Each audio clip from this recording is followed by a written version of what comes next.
Okay, so welcome to our interview. I'm with Professor Kithaka Mberia, famed for his play Kifo, Kisimani. So, Bwana Mberia, yes. You've been a prolific writer. Yes. And you've done so many books, yes. Ringa ya Anga, Msitu wa Tisa, and of course your latest Doa. Yes. And you are famed for your playwright Kifo, Kisimani. And Muvumu wa Helicopter will be out either later this month or next month. Okay, that's great. So yes. How has it been balancing between teaching at the university that you've been there for 30 years and writing for you? It hasn't been easy. It hasn't been easy, but I try to create time for creativity. I have been writing since I was in Form 3. Oh yeah. In 1972. Oh yeah, that's great. I wrote for some time and published poems in a school magazine. Oh yeah. Called what was that? Something of the Mountain, because I was at Chuka High School. Oh yeah. I think the foot of the mountain. If I remember the months well, I will tell you. Yep. And then I stopped writing to prepare for my exams because people said the Form 4 exams were very, very tough. So I stopped writing in Form 4. I did write all the way until I finalized my MA in 81. Oh, that's and great. I resumed writing in 82. Oh yeah. And since then I've never looked back. Because I can see so many books. There are, of course, there is a lot of sacrifice. When you say how do I balance the time, it goes for a lot of sacrifice. I remember sometimes in the 80s when I would go to the office at the university on Kenyatta Day or Mandraka Day, when everybody else is enjoying machoma and drinking. There's sometimes writing on Friday when everybody is, dancing, etc., etc. It calls for a lot of sacrifice, a lot of discipline. And I tell people that actually one of the hardest things in creative writing is not so much lack of brains for people. It's discipline and consistency and the tenacity. Yeah, that's true. Because it can be very, very tiring. It can be very energy sapping. Yeah, that's I had the first version of Kifo Kisimani by 1989. That's when we put it on stage, I think, for the first time at the coast, either 89 or 90. But it never became a book until 2002. Oh. And all that time I was writing. Doa, I started collecting materials for Doa in 1991. And it never became a book until last year. But last year, yeah. So you are talking about, just count the years from 91 when I started collecting data, information from the newspapers, TV, etc., etc. There's a record to 30 years. It's demanding, but with the tenacity, with the perseverance, with the sacrifice, it can be done. Yeah, and talk about Kifo Kisimani. Yes. Yeah, so against the work that you've done, Kifo Kisimani stands out. And also because it was a set book, yes. And you remember Bokono and all that. Yes. Yeah, maybe how was it when it was picked as a set book? I understand your other books have been a set book like Natala. Yes, like Natala. At tertiary level. Yeah. Yeah, but now when this big thing when your book is picked as a high school set book. It was very good because it was picked without even my being aware it would be picked. Oh, sure. And when it was picked for 4 years. From 2005 to 2008. Yeah. But it was so popular. It was so popular with the students and teachers, so that KSD, the then KIE, continued extending it for 7 years. 7 years. Yeah, it was there for 7 years. Yeah. Until by the time it got out of the school system, it had been run by 2.4 million Kenyans. Oh, that's great. And I'm talking from great. From the Authority of Kenya National Examination Council. Oh yeah. Because what I did ask them, how many people did exams between 2006 and 2008? Yeah. Because it was compulsory. Yeah, it was compulsory. They gave me a figure of 2.35. 2.35. But since it was very popular, there are lots of parents. Yeah, I did do Kifo Kisimani, but I read it during that time. Yeah. Precisely. Yeah. So then we can argue that it's probably one of the most widely-read Kenyan book. Yeah, in fact, it's one. Yes, because at 2.5, really. So I remember the excitement. How was that for you? Oh, I mean after the excitement. You don't know Kifo Kisimani is compulsory text. After working for such a long time, I mean it was very, very good news. Of course, my character is that I rarely get overexcited. I rarely. I mean, because you've written a lot. No, it's not just writing. In life. I remember, for instance, when my friend in the 80s discovered that I had a car. You couldn't believe it. Because I behaved like. There's nothing. I didn't behave like like I was owning the entire world. Oh, yeah. I continued having my meals where I used to have in the senior com room, their own joints. But it was certainly very, very good because it assisted me to pay some bills. Water bills, Yeah, of course, yeah. and to pay my children's school fees without feeling too much pinch. Yeah, of course, I'll just ask a question. Yeah. Because this question becoming, I do a lot of interviews, and you find sometimes you are asked that, Yes. does it pay to be a writer? It pays. Because I know you are in a different class of writers. The answer is yes and no. Yeah. It really depends on what people mean by pay. Sometimes when people ask what it pays, they are thinking about in terms of money. Oh, yeah, But there are many forms of paying. The first time I went to the US in 2004, and many places, I've been to Iran, I've been to Dubai twice. Oh, yeah? Without paying a penny. Oh, that's great. And it's because of my writing. Oh, that's great. So if people say that Kenyans don't read, Yeah? it's a fact you don't read much. Yeah, So yeah. if you are thinking in terms of liquid cash, Yeah. sometimes they're not forthcoming. But being a writer gives you some respectability, some clout, and there are so many advantages that you get. Oh, yeah, it's true. It's true. I'm going to say I've been so many places and without having to pay anything. Yeah, in fact, when I was walking to the village market, I knew, because your signature. Yes, because I've been a customer here for, you might not want to put that, but I've been coming here since 2006. Oh, sure. And I won't tell you where I stay. but let me tell Again, you say the up market. But let me tell you this. Yes. I've traveled to such places as the US, Iran, Dubai. Last year I was, because of my writing, I was invited without my being aware, and I spent time in Italy. I spent time in Germany. Of course, I also traveled as an academic because this year again I went back to Germany. By this time I went as an academic. Oh, yeah. But last year the interest is for me to go there as a writer, and they announced, the conference organizers saying that they have invited Kithaka Mberia to recite his latest work of poetry, which is Doa. So in that sense, then writing pays. Oh, sure. Writing pays. I think that should And be even good in terms news. even in terms of money, if you write and you write well, if you sacrifice your time and energy and you do research, if you know that writing is not a 1 month, 1 year kind of thing, kind of activity, it can also pay. Kifo Kisimani brought in some money, and Natala brought in some money. Oh, yeah. So then you have to see it at two levels. One is the kind of credibility writing gives you, the kind of seriousness in which people take you. It's true, That's a writer, Number two, of course, is actual money. Actual money, if you don't get a set book, the money might not come in good amount. But there are all manner of other advantages that come with being a writer. The privileges, it's true. Yes. Yeah. And I can talk about writing. I was privileged in April last year. Yes. To have interviewed S.A. Mohammed in Zanzibar. And there's a bit of our the case ID now, the previous KIE. Yes. That was the selection of the books. Yes. Yeah, because we've studied more of S.A. Mohammed. You talk about Amezidi, the book that I did, Utengano, and all this, and also Ken Walibora. Okay. Yeah, so there's the bit of there are few titles, there are few personalities like S.A. Mohammed and Ken Walibora, which have been overstudied, so to speak. Yes. Yeah. So in this case, suppose you have to take on this, because according to S.A. Mohammed, you say that they've written more, and their works are good. Well, my take is this: there is a disadvantage of teaching books that have been read over and over again. You know why? Because it's possible for you, if you make things fall apart, or no longer tease, or the river between a set book, it's actually possible for somebody to answer a question without having read the book, because there's so much material already. There's so much material. For instance, at the university, you can just read, journals and other publications and answer questions. And answer question without reading the text. On the, on the river between.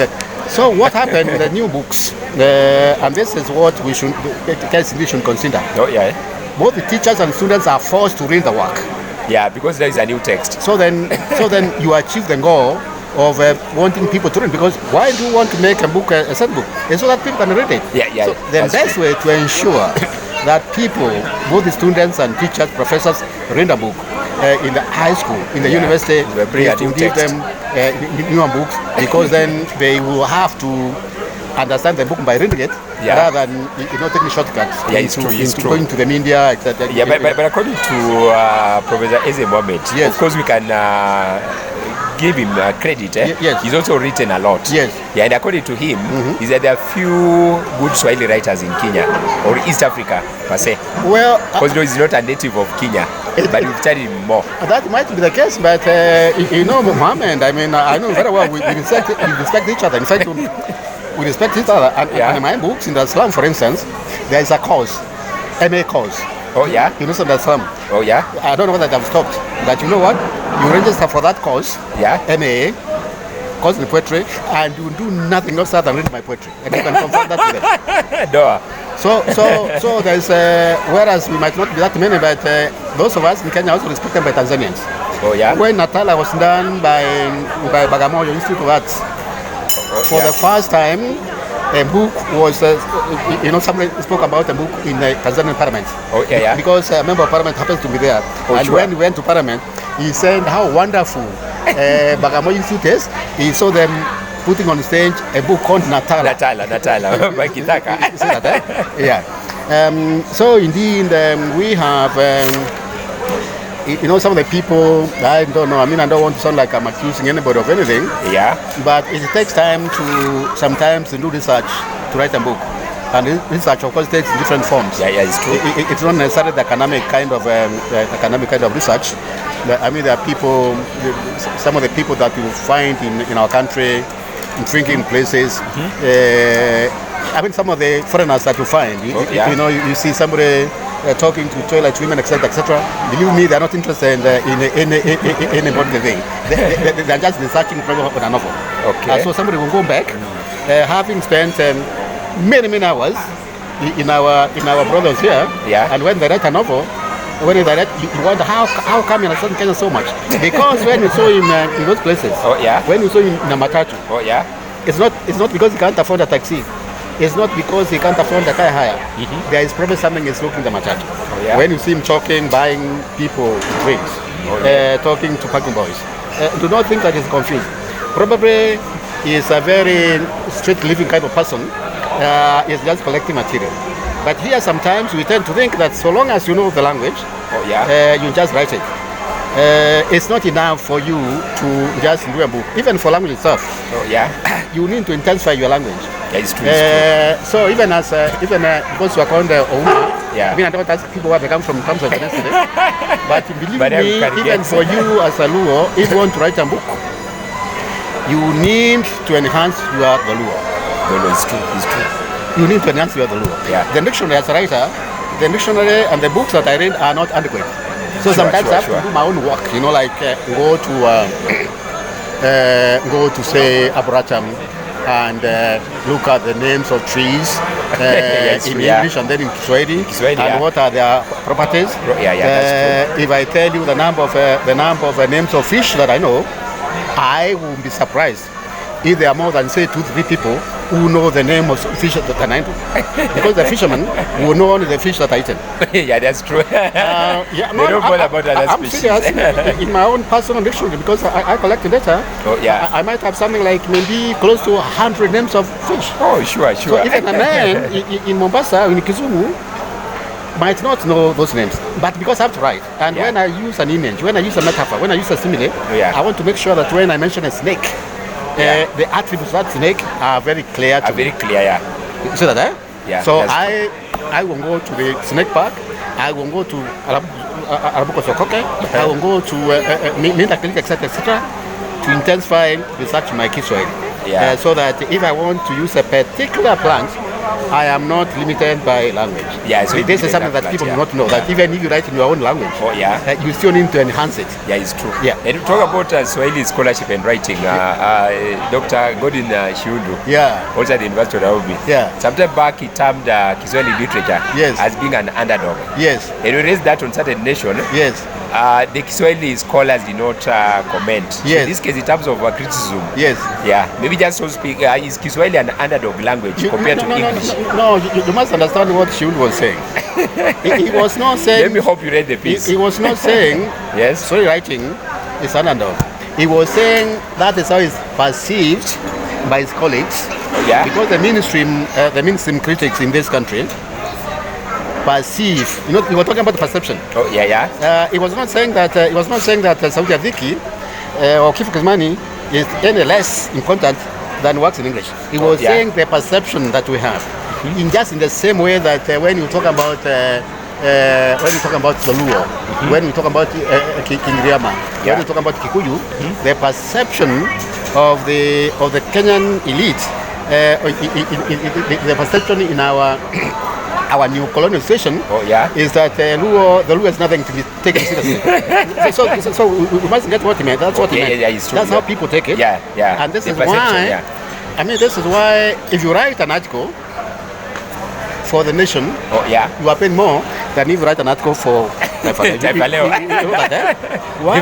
Because of the perception of language. If you write in the Luo, probably it will even be less. Talking about so that is what he meant. Yeah, it's true. Yeah, that the perception people perceive. Yeah, I mean, people might not take writers seriously. Not because they have confirmed they don't have ideas, but simply they assume that nothing really serious can come from but in this case, as a Swahili scholar who has been at the University of Nairobi for over 30 years. Well, it's not just University of Nairobi. I've taught in 4 continents. And you've taught, but I come to that. Yes. So in this case now, how can we change this perception? Yes. Yeah, and ideally still looking at it, what else Kiswahili as a language? I will tell you. I answer at a different level. Oh yeah. In a nutshell, this is what Ngugi meant by decolonizing the mind. We were with Ngugi. The perception. As I told you, I decided to use the example of the Luo Kingriama. Just to tell you that it's not just Kiswahili which is looked down upon. It's everything African. Everything African. That's true. If you ask the ordinary Kenyan, whether they have listened to Tony Nyanudo, probably they might not know. If you ask ordinary Kenyan here whether they know our footballers, if they know our writers, they are more likely they know what happened to Lady Gaga last night. Oh yeah. They can tell you so and so in America. So we must take Ngugi very seriously when we talk about decolonizing the mind. For Kiswahili, is this broad decolonizing the mind that we need as a country? We take ourselves more seriously. I mean, sometimes when people see you calling yourself Ouma Otieno, they wonder, what's wrong with this man? Was he baptized? Because what they consider as a standard. As standard, yeah. For you to be Andrew. Andrew. When you say Kithaka or Mberia, was he baptized? In fact, they keep on deleting my name. Oh yeah. Even from my documents. When I applied for my passport, it was Kithaka Mberia. When the passport came out, it's Kithaka Mberia because some people can't understand why are you using this word. What is it? What is wow? What's all this village mentality? According to the village mentality. Yeah, village mentality. Yeah. So it's two levels. One, we can enhance the image also literature by taking or writing more seriously, so that when you write, then it's something worth reading. Number 2 is at the national level that we were brainwashed so much by the whites that anything African, do African songs were sinful, African music was nothing to write home about. Just ask somebody, a first year young man or a young woman in town, suggest that you are buying $1 for them. What's wrong with this man? Because I expect to say, may I buy you pizza? Oh yeah. We eat the pasta. Oh pizza, yeah. If you're talking about $1, what is $1? In town, how can you eat $1 in town? You wait until you go to a hero. Yeah, but I think you also as a Swahili scholar, you guys stand accused. Yes. Yeah, because you look at, you mentioned Ngugi. Yeah. Ngugi fought so hard. So that even there's the students, BEd students who are doing English literature. Yes. So they're doing English literature different discipline. Yes. Yeah, but still you find that even students who are doing Swahili. Yeah. For those who are doing education, either BEd arts. So they still have to do Kiswahili with a different subject. Yet Kiswahili is also Fasihi, there's also Isimujamii and all that. Yeah. So in this case, I also want to accuse you and the Swahili scholars. Why can you separate the disciplines so that we have Kiswahili and Fasihi taught differently? You mean at the university or in the high school? I'm saying at the university. At the university, Fasihi, Kiswahili, and they are different things. I mean, there are courses. I understand they're taught differently, but then in our high schools, you'll find a Kiswahili teacher, not a Fasihi and a Lugha teacher. Like for English literature, so these are two different departments in high school. Yeah, but the recent syllabus in high school, you remember they merged again language and literature, because you are not talking about what used to happen in the 60s, 70s, 80s. Okay. Today, because of the influence of some people, some professors at the University of Nairobi, they also merged. What you are saying makes a lot of sense, because literature and language. But still, our graduates who are teaching BEd Arts, they only teach English and literature as two different entities. Yeah, but for Kiswahili teachers, you still have to teach Kiswahili and maybe geography or Kiswahili and history. So in this case, as the scholars in the department, why can't you fight for this? Because that also will create more openings. I mean, that's a pertinent question, but I'm not convinced of what you're saying about English, because there are people who teach English literature and they teach CRE and history. Maybe the ones who did diploma, but of course graduate now they only teach two. Yeah, they teach English literature. Yeah, but of course at the diploma level still, they merge. Yeah, that's a pertinent question. I mean, it's something we need to. Yeah, so why can't you fight so that now, when our BEd arts will go to the university, so they'll only offer Kiswahili, which is a Lugha and Fasihi, not Lugha, Fasihi, and another subject like CRE or history and government or geography. It's a pertinent question. Yeah, because remember what Ngugi did. Ngugi fought for this. It's a pertinent question. Yeah, but of course at a personal level, I can tell you that trying to give Kiswahili visibility, you can't believe the number of places I've recited my poetry in Swahili. Oh yeah, from Iran to Dubai to the Virgin Islands. Retries. Sure. To Italy, to Poland, to Germany, Kenya here, Tanzania. None of those places where I haven't recited my poetry in Kiswahili. Oh, sure. What they do in some of the international festivals, you recite the poetry in your language, and then they will project the translation. The translation, yes. So there's a way in which we can talk about having given or giving Kiswahili some visibility. Oh yeah. And if more of us can do that, and we can do it more frequently. Okay. And if we can write in a manner that our books are worth, the money that people pay. Yeah, and I've seen you talking about translation. Kifo Kisimani has been translated. Yes. To death at the well. Yes. Yeah, maybe in terms of the translation, did it get the same oomph that we had with Kifo Kisimani? Ordinarily, not only for Kifo Kisimani, ordinarily a translation does not measure up to the original. Oh, yeah, it's true. So, I mean, I haven't had anybody point out the mistakes in translation, but the nuances and the shades of meaning can get lost for any book. Oh yeah, it's true. It's only that also we are convinced that rather than saying that the book becomes weaker after translation, it's much better to have a translation which is weaker than the original than not to have any translation at all. I mean, you can imagine if people did bother to translate books by Aristotle. Oh yeah. Aristotle and Dariopho and all those people. So Kifo Kisimani, this is not as potent as this, but given our attitude in this country, because the Kenyans who will never read Kiswahili. Oh yeah. Even when they can speak it, they will never read Kiswahili. The Kenyans will feel embarrassed to be seen reading a Swahili book, because in their neo-colonial minds, they think that people will conclude they are not that educated. They are not that They educated, left the school probably in Form 4, Form 3 or Form 2. I think you should fight that mindset. You are at the university, you should fight that mindset. That's what our advice. Yeah, so in this case, the space of translation, because it has a space that people also, maybe the whites who don't speak Swahili. Yes. Yeah. So what will you advise the books which have been written? Because I've seen even Kenyan Author translate Siku Njema into Kiswahili. Translation not only from Kiswahili into other languages, but from other languages to other languages is very, very important. Oh yeah. Because that enables cultures to talk to each other. Oh yeah, it's true. Yeah, it's true. I mean, I read Insect Play, which was written in I think in Czech Republic in English. Without translation, I wouldn't have read it. Because you don't speak the language. I don't know, the people has been examining many times. Oh yeah.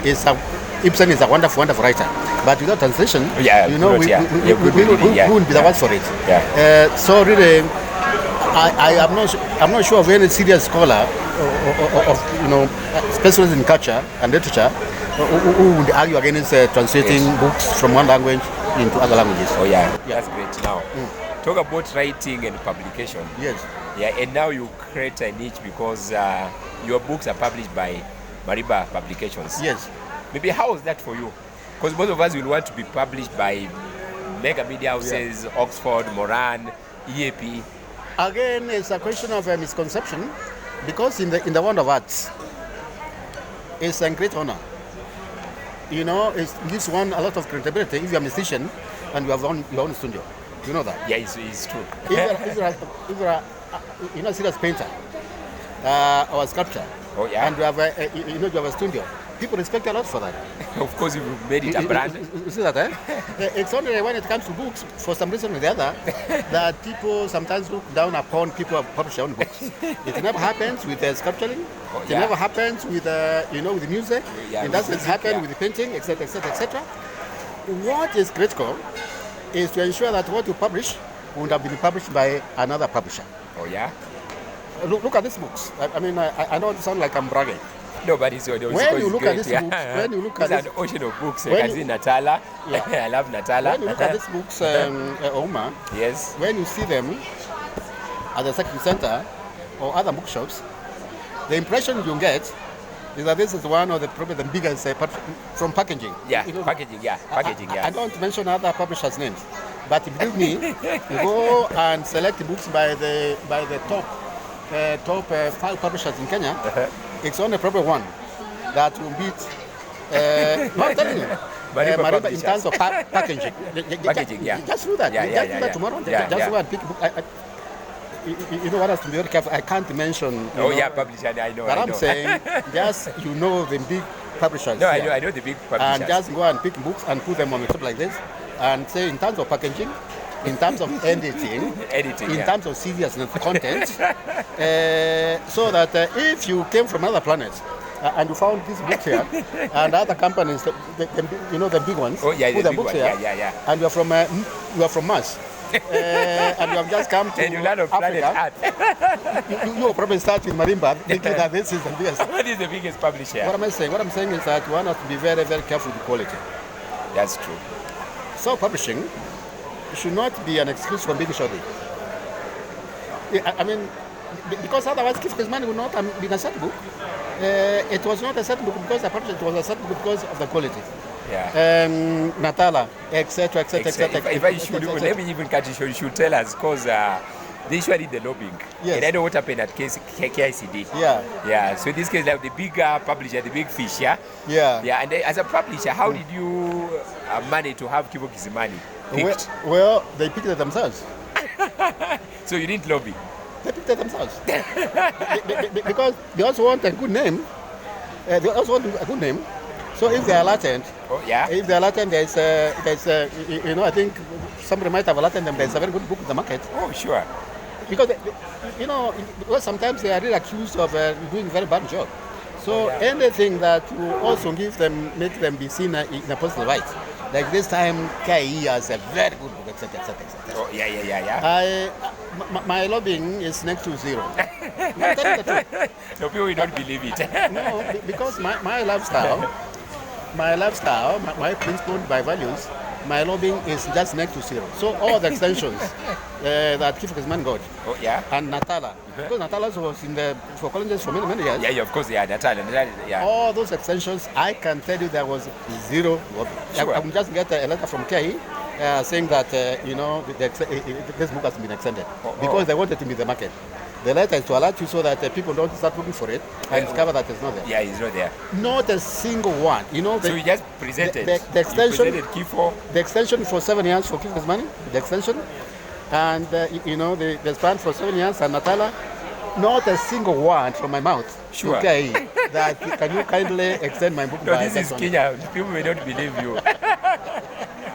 Captured in Kithaka Kimemozea. Yes. Yeah, about to Wariri na Mswade na kadhalika. Yes. Yeah, so in this case, how has it been for you? The advantage with the publishing, self-publishing, is that you can control the entire process. I've been able to even pull books from the market and destroy them.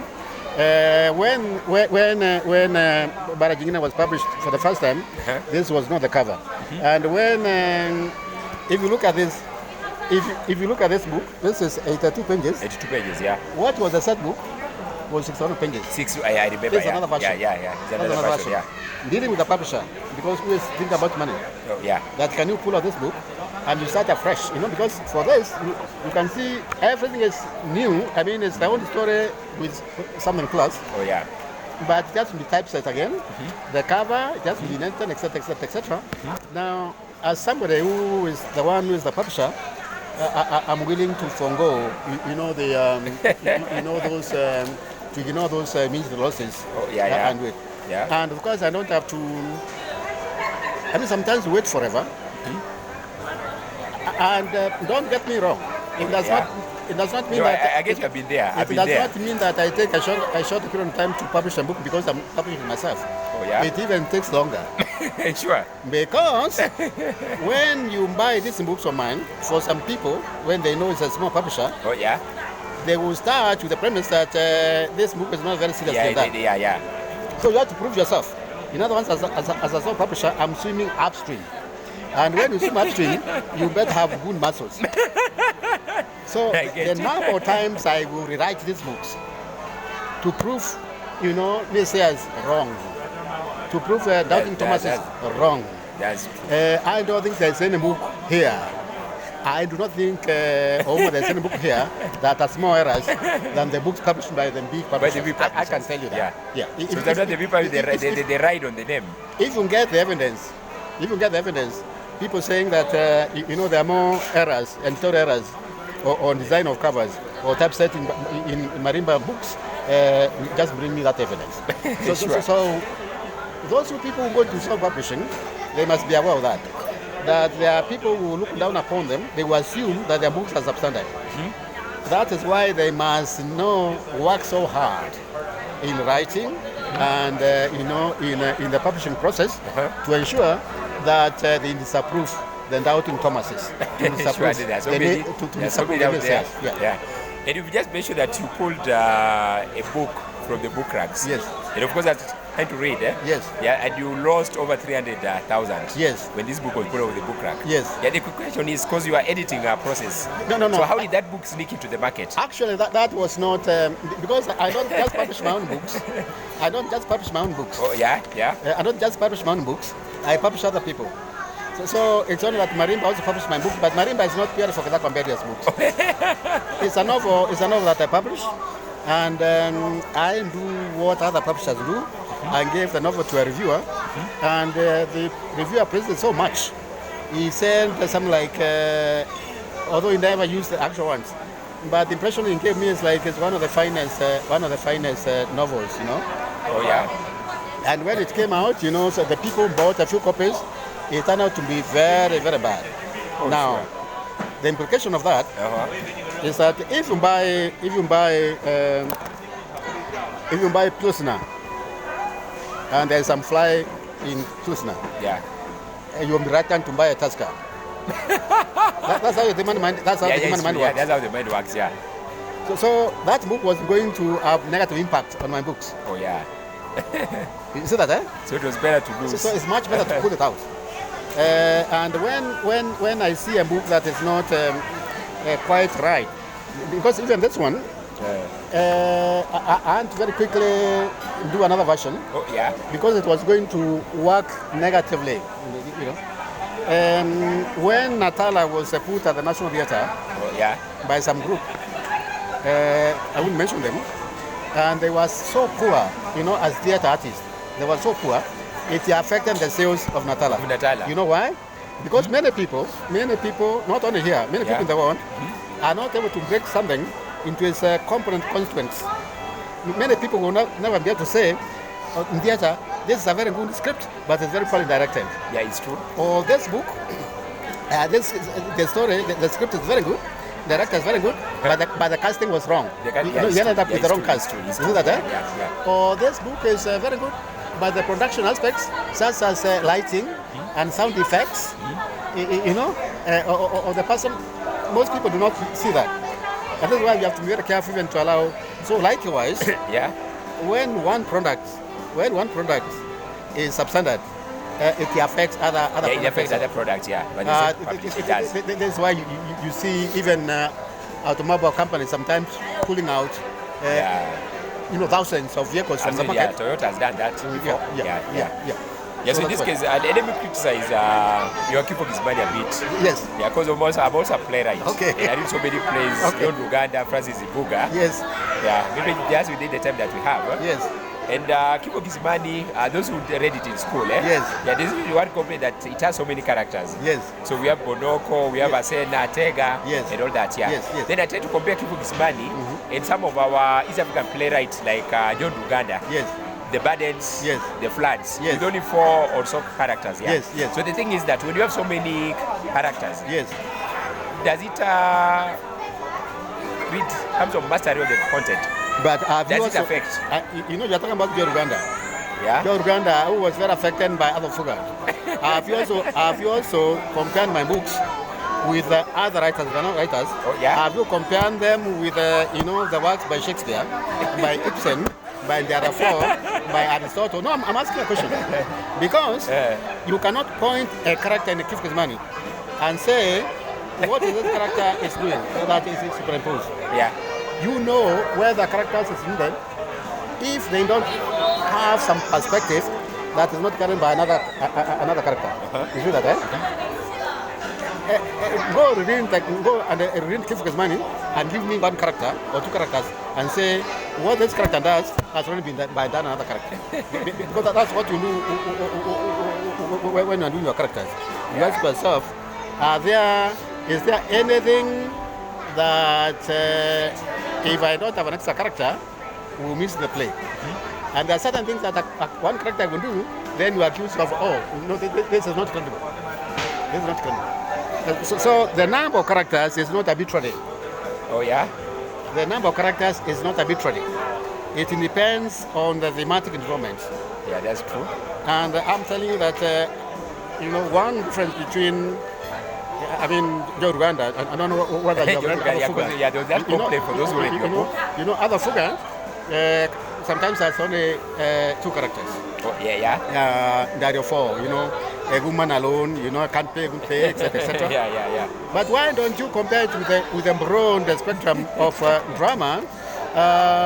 You know, talk about Adamila, talk about all those people, and see whether. But finally, can you locate a character who doesn't have? I mean, which character don't people remember? Because I've never. Because a character that is superfluous, people will not remember. You know, I see people now on the Facebook. I didn't know how popular this thing was. Oh, Eva Kifo is popular, very popular. Until I started, until I got a Facebook page, you can't imagine the number of comments. And people saying, you know, Kalo, you know, Atega, Melus Bokono. I have not had a single person who tells me that this character is really superfluous in the book, that they don't have a role to play. Because that's how you engage whether whether the book has the optimal number of characters. Of course it does, but you know, we are talking about even our readership as East Africa. Yeah. Whatever Tabalo Leong said, it's sometimes you find that mastery, I find it easier to master the floods or the burdens because there are only 4 characters. You know, sometimes when I read Kifo, Kisimani, I have to go back and reflect the character from the cast. Yes. Yeah. You know, I don't know whether you are saying that John Uganda is the best playwright Not really. in the world, because I'm saying, have you also read other people, other cultures, you know? Have you also read, you know, books written by other writers in Africa? Have you read Sojinka? Have you read books from Europe? Because one thing I will tell you that one advantage that I have is broad reading. I mean, you can't believe the number of, you know, other cultures that I've read. Very skilled. Like Adol's House by Ibsen is a brilliant work of art. Yes. You read Adol's House. Yes. Brilliant. I have read Adol's House. And even the people, brilliant. The people, I've read St. John. I've read Ban Show. You are talking about Molishoika, Masaibu ya Dugujero. That was a translation. I mean, very brilliant piece. And then Kongi's Harvest. The Kongi's Harvest. How many characters? That's tough. How many characters are in Kongi's Harvest? I did Kongi's Harvest. That's tough. Yes. So the number of you pass a judgment on the number of characters, because the number of characters is not something arbitrary. Yeah, it's true. Because you see, even in Uganda, there are times when those few characters act as characters. Play within a play. Yeah, there are times when other Sugan, when I think about Uganda or Ireland, you think that the people that you see, the cast on stage is 2 people, but the characters, if we were to count everything, it makes more. Yeah. Because I play within a play. Yes. And then talk about playwright as we come to a close. Talk about playwright. Yeah. Yeah. So I'm seeing you've done a number of plays. Yeah. Yes. So in East Africa, who among the playwright strikes out for you? Strikes out for you? Yeah, East Africa playwright. Yeah. Yes. Yeah. Who about our playwright strike out for you? None. None. I mean, I can tell you that I have read a lot of writers, but if I think about poetry, the poets who might have influenced me more than any other poet is Pushkin and Pablo Neruda. I can tell you it's a fact. If I think about drama, it really depends on, because I'm able to break down a play into components. Yeah. If you are talking about, for instance, books by Ibsen, in terms of ideas, are very, very, very good. In terms of, I respect John Uganda. I respect Francis Mbuga. I respect Francis Mbuga. Yeah. But I cannot think, there's none of them that I can say has influenced me. That is not to say that I don't respect them. No, you do, yeah. Yeah. Because I have read other works. I mean, I have read Death of a Salesman, I've read The Crucible, I've read The Gas Menagerie, I've read and so this idea of saying you must have been influenced by somebody, because a writer doesn't have to be influenced by anybody at all. It's not true that for you to write or to write well, you must be following on anybody's footprints. Yeah, that's true. Otherwise, then I would want to explain my poetry, because whoever writes like this, whoever has these in graphic poems, I mean, anywhere in the world. Yeah, you just mentioned Francis Mbuga. Yes. Petrol in the City. Yes. Since the 70s, it has never left our classrooms. Yes. Yeah, but according to the KICD, yes, is that a brilliant piece, Petrol in the City? It has never left our classrooms. You know, the 80s, the 90s. You know, without talking specifically about Francis Mbuga, sometimes you can have a very good book for a season. No, this is not for a season. Yeah. So the question that one would ask, if the book keep on recurring, is it still very relevant for the season? When we read Ibsen, I remember the people, the environmental issues he's talking about are probably more relevant today than they were then. But there are certain books whose relevance, I mean, after you have enjoyed the style, etc., in terms of trying to transform society, you say, what is it in this book for me? And I say I'm not talking about a particular book because I wouldn't want to be accused of fighting anyone. Yeah, it's true. So there are certain books, when you read Romeo and Juliet, the issues of love are still as potent, as relevant today as they were. Yeah. You see that, when you read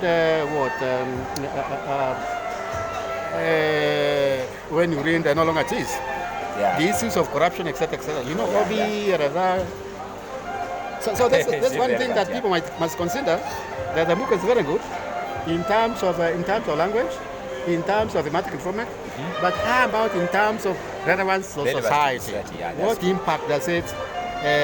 So that's one question that we need to be asking when you choose Othello or William Shakespeare. Or you choose Julius Caesar. Those house on Julius Caesar, or the name of the people. The little ones are not yet born. The little ones are not yet born. Just ask yourself. Besides, the book being written very well, but what is the contribution to society? That's true. Because we pay care with our taxes, so that we can build a better society. We think that when people read, you can transform them somehow into better citizens. But true. how does the book now, assist in converting or enhancing good values of society?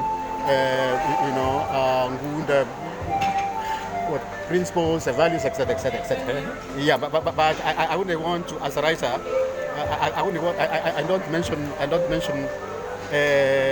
writers. I mean, and talk about the themes as we come to a close. Yes, because we must. So your latest is Doa. Yes. And Doa talks about the evil that bedeviled the society. Yes.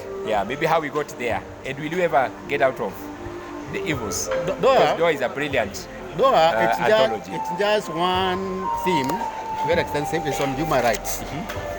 Human rights. Doa is about human rights, and I don't want people to change society for me. I want to be part of people who change society. Because I tell people that one difference between a human being and an animal is that a human being is capable of transforming its own environment. Sure. An animal, and I like giving examples of Masai Mara, the wild beasts of Masai Mara have been eaten for so many years, centuries by the crocodiles they cross there. They have never constructed a bridge. When somebody runs in Rwanyando or Tana, human beings are capable of constructing a bridge there. So I don't want to live in another Kenya which I didn't participate in creating.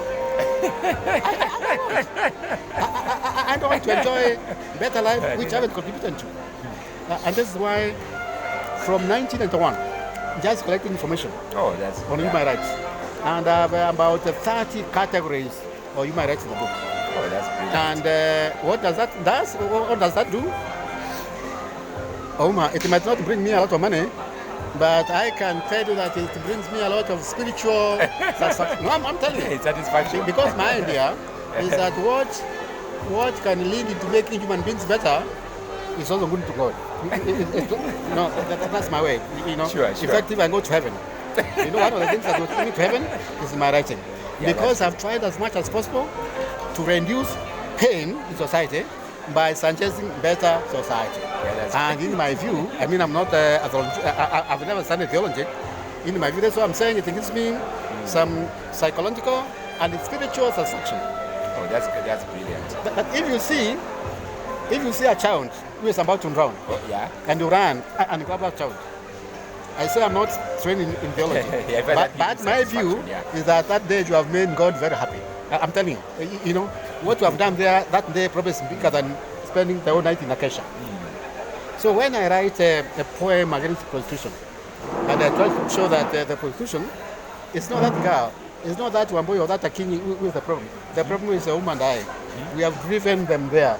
Because I say, if people can just choose to become twilight women, how come you have never had a single day in Kagangaos, or in Iyangaos, or Rimulungaos, a teacher who is trained saying, being fair to the school that my colleagues, my students, from next month, I have quit teaching. From next month, I will be a prostitute. I will be a toilet girl in in Moi Road, Mombasa. It never happens. So when you see that girl doing those kind of things, in fact, when you see people breaking into banks, etc., oh yeah, you are to blame. Uma, Otieno, Kithaka, Mberia are to blame because you have a society that has pushed people to do things that they would otherwise not do. It's very true. I just mentioned of that. Now let me just catch you on a bit. You are not necessarily more peers. You do not understand the Bible more than some of the robbers and more than toilet cleaning. That I can tell you for a fact. No. I remember when David Milo wrote "Not fit for human consumption." Yes. And by the about he was referred as a controversial writer. Yeah. So the thing is that topics which are a bit toxic may not want to get to. Yeah. So maybe as a scholar, do you fear mentioning some of this topic? You're not about Koinange Street and the twilight lifestyle after 4:30, remember? Yeah. Yeah. No. I don't mind because I think my analysis of the situation is correct, because what I do is to analyze for people and say that the man who is probably stealing is not necessarily, there's nothing in the blood of that man that makes him a criminal. Oh, yeah. We have made him a criminal. There's nothing in the blood of that twilight woman that makes her prostitute another woman. May I tell you that? May I tell you this? Yeah. Prostitutes do not necessarily enjoy sex more than other women. Actually, many of them hate it. They can just doing it as a job. So to hear a priest, a bishop in the church, talking about how some people do not love God, etc., it doesn't have much to do with the love of God. It's about the political economy of our country. It has something to do how we have configured our society. You see that, right?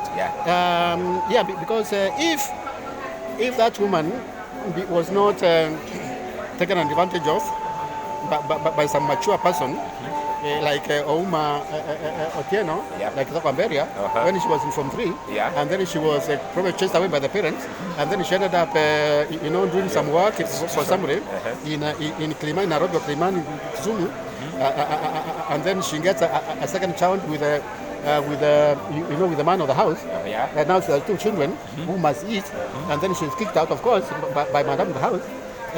So that's how you find that woman then on Kenyatta Avenue in Kisumu or Kenyatta Avenue in Nairobi. So these are the things I try to explain in your books. I do not advocate for robbery. I do not advocate for prostitution. I simply try to explain to people that why don't you understand, what leads people to become what they are in society. Okay, sir. Now coming to a close, you are in Korea. Yes. And you've also been a Fulbright scholar at Virginia. I've taught in Poland also. Yeah. So how is the reception of Kiswahili in the West? And of course the East, because you're at Korea. It's very good. I mean, you see people in Korea, people in the US, people in Poland are not victims of our colonial brainwashing. They are not. Yeah? They are not. I mean, the excitement when you are called in Poland, they set a day for me to recite poetry in the biggest cultural center, and I translated some of them into English. The ones I was going to read, and they translated them into Polish. When I went and read in English, somebody suggested they want to hear them in the original. When I started reading the poetry in Kiswahili, the excitement, the entire scenario changed. Sure. They were more excited. Sure. You see that, In the US alone, about 100 universities and colleges teach Kiswahili. At the University of Virginia, you teach Kiswahili? Of course, yes. About 100 universities and colleges in the US teach Kiswahili. Sure. All the big universities in Germany teach Kiswahili. We're talking about Bayern, Cologne, Frankfurt, Mainz, Leipzig, Hamburg, they teach Kiswahili. Oh, sure. Because there's an idea of not rating, seeing Kiswahili as a substandard language, etc. I told you it has something to do with our perception, which comes from our colonial brainwashing, and that has been perpetuated by our new colonial states. So as according to this is why decolonize the mind. Absolutely. Until very recently, you couldn't find ugali in some of the big hotels. But now, when some things are changing, you go to some big hotel and you actually find arrowroots there. Sure. And you find sweet potatoes. Ugali. And you can now eat even brown ugali, So there will come a time when people, even in Githeri now, Nyoyo, Yeah. You can get in a very decent hotel these days. In the West now. But no, I'm saying here. Oh, yeah. So things are changing here. Yeah. In the West, they don't have those. They don't have those prejudices about many people, especially in the universities. So you are respected as somebody who. It's a shame that you go and you speak. We meet in Poland. We meet in China. And as Kenyans, we are there speaking in Chinese, the language of our host, rather than the language of their country. So finally now we are coming to a close. Yes. You are rushing to watch Sarafina with your family. Yes. Yeah. No, so, I mean, it's not, you don't have to do a few other things at home. Oh, yeah. Yeah, because it's now too late. It's already, just go on. Yeah, so just say that, we are still live, yeah? Yes. Yeah, so I said that you are rushing to watch Sarafina with your family. Yes. Maybe how is it for your family? Balance between family and writing. Because I know you are a globetrotter, you are ever. It's very in the West, in the East, yeah. You know, my children have watched so many plays. I mean, I'm such a big fan. I not just in one language.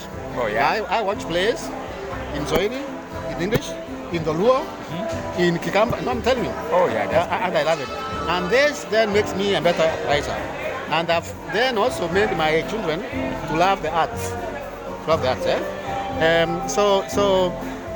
My children like art, but also this doing it together with the family is very good at bonding with the family. Yeah, that's bonding with the family. It's key. I mean, today I will be together with my son and my wife. My daughter is attending a wedding. Oh, yeah? But you see, the entire family, we shall be together. Oh, yeah, that's great. Because of this show. Oh, yeah. Even last weekend we were there for Nairobi Classics. Okay. Even last weekend we were again at the theater, Nairobi Classics. Did any of them watch study Kifo Kisimani in school? Both of them. Sure? Yes. How was it for them studying this book? Sometimes children think that other children think that they know everything because the father wrote the book. So how was it for them?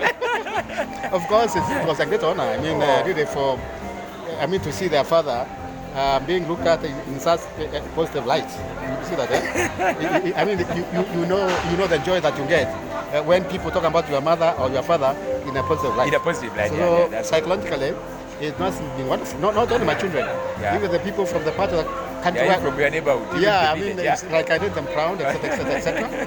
That should have given them advantage over the other students. I don't. Yeah, so thank you. We've been speaking to Professor Kithaka of Mberia. Prolific writer. You can see all this is written. Kifo Kisimani. We have mchezo wa karata, msitu wa tisa, radio na mwezi, bara jingine, Natala. Oh, this is great. Rangi ya anga. Maua kwenye jua la asubuhi. Maua kwenye jua la asubuhi. Yeah, and even the translation, like we have death at the well. Yeah. So we have another continent. Yeah. Oh, this is great. This is great. And of course, his latest publication is Doha. So this has been a privilege. And before, by mid next month, my next anthology, the 8th anthology of poetry, Muvumo Helicopter, will be out. Oh, so you can see he's still writing. Yeah. It's a challenge. Kenyans, you have to read. You can see from the professor himself. Others have been great. Maybe just your parting shot. Sorry? Parting shot to our viewers. Yeah. Your last word to our viewers. Well, I mean, believing in oneself has become a cliche. But I might say this, writing requires self-confidence. Writing requires, perseverance. Writing requires you to sacrifice. It's not something that you can do in a day or a month, etc., etc. It's painful, but it's painful that comes with a lot of joy. Oh, yeah. I quit writing with a giving birth. I mean, I might painful. I might not be able to put it the way a woman would put it. But even when I would imagine, even after Elaine goes through some, so much pain in the labor ward, the joy of seeing that kid, when she finally holds that baby, that joy, erases all the pain that she has gone through. But women will tell you that labor pain is more than writing. Say that again? Women will tell you that labor pain is more than writing. Where's more labor? I don't know. I mean, I don't know about that. But you see, the analogy doesn't have to be 100% identical. Yeah. I'm using so I'm saying that it's a very energy sapping. It can be very stressful. But when you are done, when the book finally comes out, and if it turns out to be a very good book, if you have invested time and energy into it, the joy is so wonderful. Oh, that's great. Otherwise, we are so grateful. Bye-bye for now. Bye.